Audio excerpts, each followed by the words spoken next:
Hello there everyone, welcome back to our channel. In today's video, you are going to see how do I unfollow people on Facebook.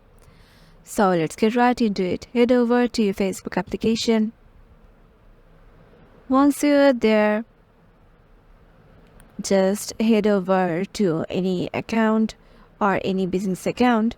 Suppose I'm going to this one. And if you have followed them, then just tap on the three dots icon. And as you can see, there is a following mark blue in here. If you want to unfollow, then tap on that following option right here and then tap on unfollow. Once you do it, go back, and as you can see that people is currently unfollowed on my profile. And yeah, this is how you can do it too. Hope this video will help you out, and make sure to give it a thumbs up and subscribe to our channel, and we will see you in the next one.